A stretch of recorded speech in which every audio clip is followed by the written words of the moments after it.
Assalamu alaikum wa rahmatullahi wa barakatuh. Today, a woman, again, was not named in the Quran, but her story is so close to many women and men, and I call her the woman in love, who was completely blinded by love. And this is the woman who loved Sayyidina Yusuf. And Allah subhanahu wa ta'ala mentioned her in the Quran in two ways. Imra'atul Aziz, the wife of the chief of ministers, or التي هو في بيتها, the one that he is in her house. So where is it in the Quran? This is in Surah Yusuf, which is chapter 12, and it is 23 and 24. That's the first mention of her. وراودته التي هو في بيتها عن نفسه وغلقت الأبواب وقالت هيت لك قال معاذ الله إنه ربي أحسن مثواي إنه لا يفلح الظالمون. And the lady, Imra'atul Aziz, but no name, it's lady, in whose house he lived, this is referring to Sayyidina Yusuf, tried to seduce him. She locked the doors firmly and she said, come to me. He replied, Allah is my refuge. I seek refuge in Allah, ma'ad Allah. It is not right to betray my master, who has taken good care of me. Indeed, the wrongdoers never succeed. وَلَقَدْ هَمَّتْ بِهِ, the next verse. وَلَقَدْ هَمَّتْ بِهِ, she advanced toward him. وَهَمَّ بِهَا لَوْلَا أَنْ رَأَى بُرْهَانَ رَبِّهِ, and he would have responded likewise had he not seen the sign from his Lord. كَذَلِكَ لِنَصْرِفَ عَنْهُ السُّوءَ وَالْفَحْشَاءَ. This is how we will kept evil and indecency away from him. إِنَّهُ مِنْ عِبَادِنَا الْمُخْلَصِينَ. He is truly one of our chosen servants. وَاسْتَبَقَ الْبَابِ, they raced the door. وَقَدَّتْ قَمِيصَهُ مِنْ دُبُرٍ وَأَلْفَ يَا سَيِّدَهَا لَدَى الْبَابِ. They raced toward the door and she tore his shirt from the back, only to find her husband at the door. She said, قالت ما جزاء من أراد بأهلك سوءا إلا أن يسجن أو عذاب أليم. She said immediately, she cried, what is the penalty for someone who tried to violate your wife, subhanallah, except imprisonment or painful punishment? Immediately she accused him. قال هي راودتني عن نفسي. Sayyidina Yusuf responded, it was she who tried to seduce me. وشهد شاهد من أهلها, and a witness from her own family testified. إن كان قميصه قد من قبل فصدقت وهو من الكاذبين. If his shirt was torn from the front, then she said the truth and he is a liar. وإن كان قميصه قد من دبر, and if his shirt was torn from the back, فكذبت وهو من الصادقين. She lied and he is the truthful. He said the truth. فلما رأى قميصه قد من دبر قال إنه من كيدكن إن كيدكن عظيم. Then the husband saw that his shirt was torn from the back. He said, this is actually from your cunning, from your plotting. You woman, he's telling his wife, indeed your cunning is so shrewd, so well done, if you want to use the word. It's azim, it's great.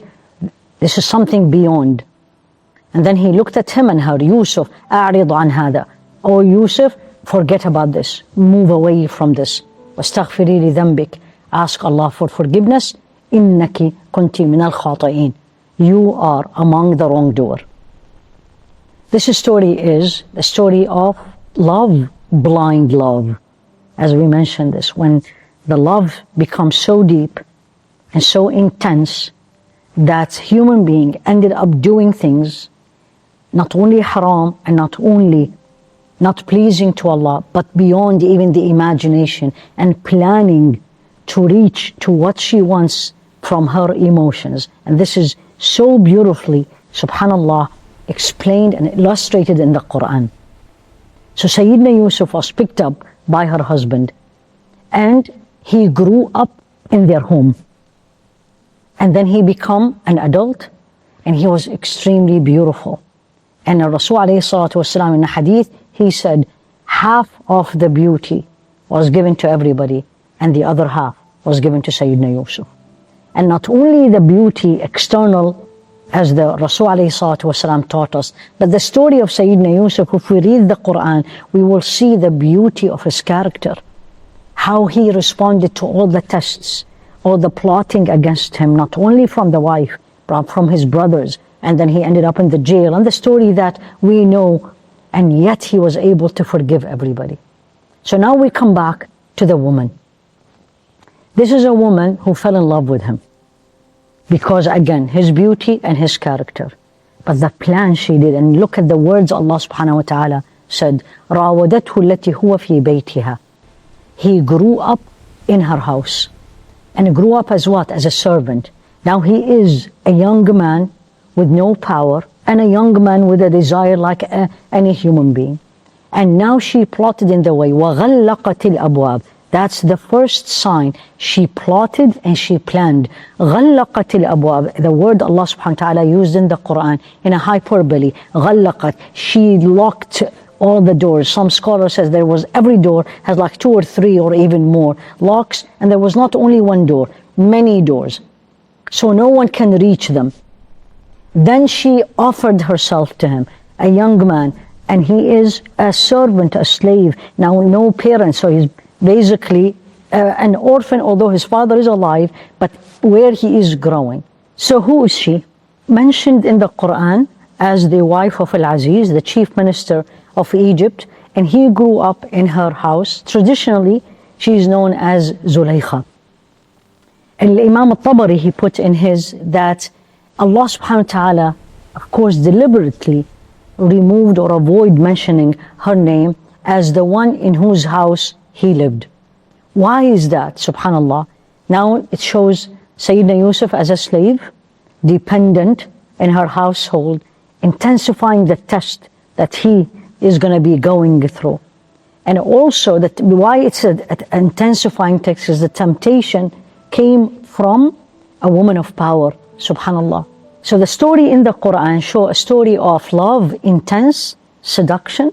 She wanted to seduce Sayyidina Yusuf by غَلَّقَتِ الْأَبْوَابِ. She actually locking the doors and openly inviting him. Subhanallah. She locked multiple doors, and some says multiple locks on each door. She wanted complete isolation, intentional premeditation, and this reflect how hard was the test for Sayyidina Yusuf. And غَلَّقَت, locked and secured every single door. And hayta lak, meaning come to me, I'm ready. Subhanallah. And linguistically, scholars say this is not even an Arabic word, it's an urgent and an intimate invitation. And the phrase also conveys, subhanallah, the words in the Quran, even if sometimes very small, but had many meanings and deeper meaning, also it conveys directness, no shame, subhanallah, showing how desire had overcome this woman. She was deep in love with him. And the response of Sayyidina Yusuf, ma'adallah, subhanallah, seek refuge in Allah right away. That tells you that Allah subhanahu wa ta'ala was living in his heart. That when he went through this immediate test, the first thing come is ma'adallah, Ya Allah, protect me. Innahu Rabbi, he said, is my Lord. Here the Lord is her husband. He's trying to remind her that your husband did very good to me. He took me from the well. I'm raised in his house. How can I do this to him? And also some scholar says not only her husband, but also Allah subhanahu wa ta'ala ahsana mathwai. He saved me and gave me all this. So this shows gratitude. And as you read through the story of Sayyidina Yusuf, you see his character, loyalty, gratitude, integrity. Ahsana mathwai, honored me. Now, as Sayyidina Yusuf was tempted, Allah subhanahu wa ta'ala says, وَلَقَدْ هَمَّتْ بِهِ. She wants. She making the advance. And then Allah says, وَلَقَدْ هَمَّ بِهَا لَوْلَا أَنْ رَأَى بُرْهَانَ رَبِّهِ. Now he asked Allah to protect him. He sought refuge in Allah, and the response came right away from Allah subhanahu wa ta'ala. لولا أن رأى برهان ربه. What is this burhan? What is this? What did he see? And the scholars told you he saw his father, subhanallah, biting his finger and warning him and saying to him, Yusuf, if you do this, your rank among the prophets will fall. At this moment, the desire to respond left him, subhanallah. And the burhan Rabbi, also some says, it is vision of divine accountability. Meaning Allah is reminding him, you're accountable. Imam al-Qurtubi, subhanallah, said also, this phrase shows that he's a human being. Humanity of even the prophets, that they have desire, but then by the grace of Allah and the help of Allah, they and their faith restrain it. كذلك نصرف عنه السوء والفحشاء. Allah subhanahu wa ta'ala says this is how we are going to protect su and fahsha, temptations, sins and immorality from him completely. Now, how did Allah showed he's innocent? He ran, but then he saw her. When he ran, she followed him and she wanted to grab him, subhanallah. And when she grabbed him and he is running, then his shirt was torn from the back. And then he saw this man. So the husband was right there. And then immediately, now what is she gonna do, right? She wants to defend herself. Immediately tried to blame Sayyidina Yusuf. But Allah sent the witness to show his innocence. And he said, if the witness said, and the witness is from her people, if the shirt is torn from the front, then she is telling the truth. Because she ran and he was after her, so the shirt was torn from the front. But if he was innocent, he ran, she ran after him, she held him and torn the shirt from the back. So basically, this is when and the husband saw it, he said, إِنَّهُ مِنْ كَيْدِكُنْ إِنَّ كَيْدَكُنَّ عَظِيمٌ. This is from your plotting. And he used the hyperbole, كَيْدَكُنَّ. You have plotted a way that many women will plot. Because sometimes we use this phrase as women and even as men, that, oh, man has great or a huge or a major way of plotting. The meaning of this is what you have done is like many women have done it. The story continue where Allah subhanahu wa ta'ala showed us that even more tests Sayyidina Yusuf went through. Now he is innocent, but then she became the talk of the town and all the women are talking about her. And then he said, Ya Allah, if you're not going to protect me from her, I am going to end up doing what she wants from me. And he asked Allah to put him in jail instead of disobeying Allah. In jail, when he stayed in jail and then saw the dream, and then he interpreted the dream to the king, Allah subhanahu wa ta'ala used this interpretation to make it a way for him for two things: leave the jail and also his innocence. Because the king said, bring him out, I want him to be with me. He refused. So now Sayyidina Yusuf, the husband of Zulaykha, the husband of the chief minister of Egypt, knew that he was innocent. But the story didn't end here. There is a part 2, if you want to say, and Allah showed it in the Quran, and we're going to cover it in the next episode. But so far, what did we learn? We learned, number one, and Allah used the word شَغَفَهَا حُبَّ. She was so much deep in love with this man, and he used shaghaf. Shaghaf is actually the epicardium, we call it in medicine. It's the immediate cover of the heart, that love that she felt toward him, heart to the point she literally became blind. And from the plot we just learned, number one, power of unchecked desire. If we do not check and control the desire, it can lead easily deception, lies, disgrace, and without control can completely destroy human being.